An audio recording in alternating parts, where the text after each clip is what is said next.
Hello, once again I am with my one camera, one person and one topic, and topic of today is world after 9/11, and this is part 1.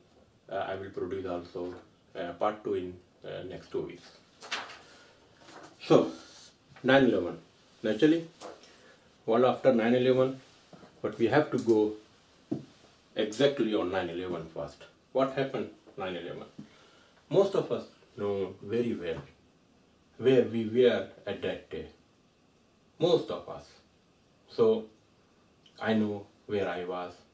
You must have known where you were at that day. This was really a very sad day in the history of humankind, and this was a day that most of us, 99.99% of the world, were in a sorrow, sad, and they were very afraid of, and they had a sympathy for American people, for those people who were killed in this attack of 9/11. But we have to see also what may be the reason behind this. We don't know exactly how many reasons were there, but what we know, one thing for sure, there was a big reason that it happened. This was a lack of security in America at that time.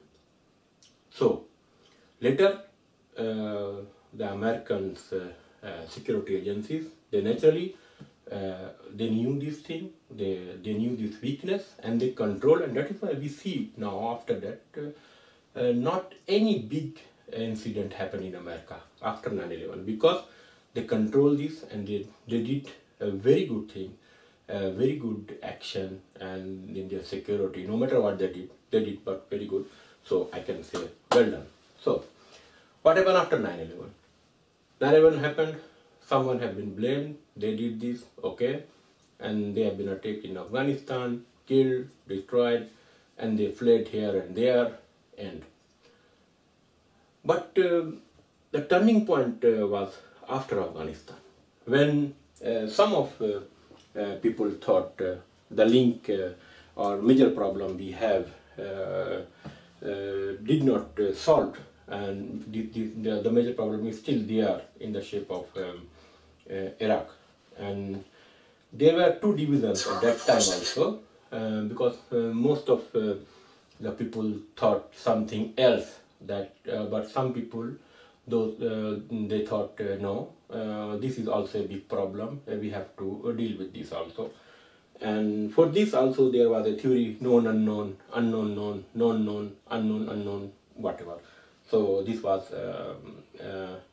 Rumsfeld who said in 2003 or 2002 and sometime.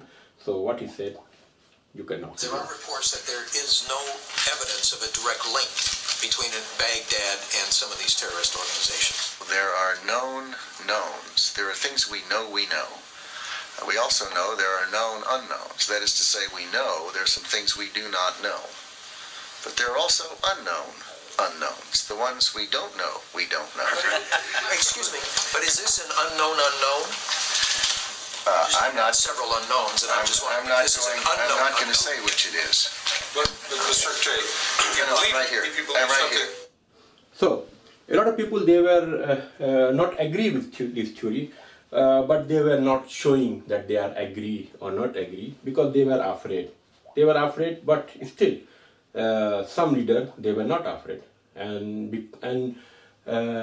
they said openly that I am not convinced. And one of this leader, he was Oskar Fischer from Germany. He was at that time foreign minister of Germany. What he said?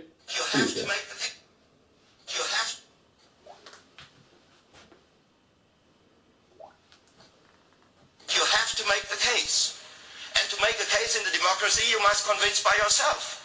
Excuse me, I'm not convinced. This is my problem. And I cannot go to the public and say, oh, well, let's go to war because there are reasons and so on, and I don't believe in that. So he did not believe, and he said it openly.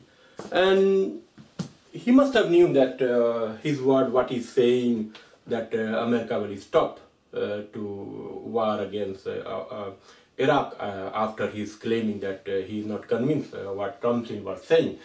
But because he know also, I think, as one of the Chinese prime ministers said to Henry Kissinger, Dr. Henry Kissinger, some times ago, the word of a foreigner meant nothing.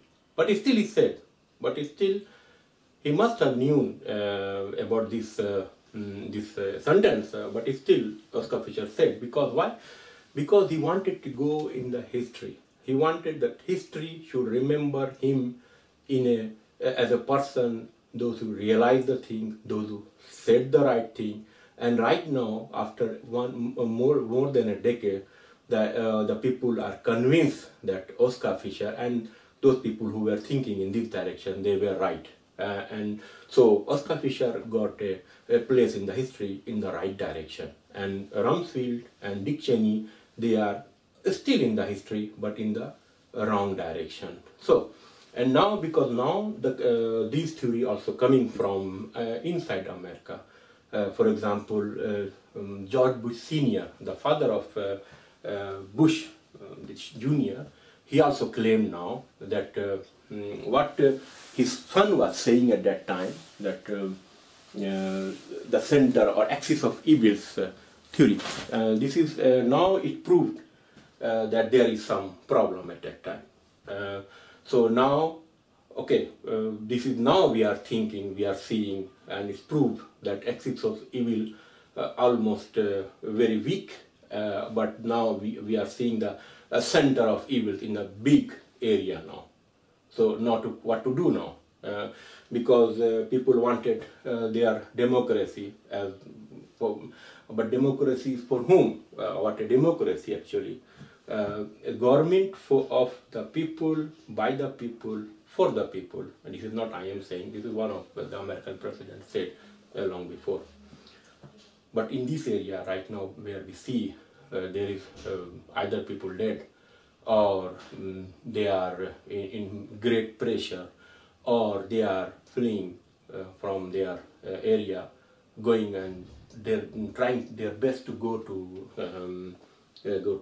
Europe or some safe place to save their life. So that means that proof now what happened in 2013 March onward, it was really a very wrong decision. I'm not saying you did deliberately this. This I am saying this is the lack of knowledge, the lack of information, or lack of your motivation. Now it's proved. So what to do now? This is a mess now. You know, we know, everyone knows. So I have also some solutions. This I will produce in my next video. But I know also again the word of a foreigner means nothing. But still I will give my solution. And why? Because I want to live in history with the right people. Thank you.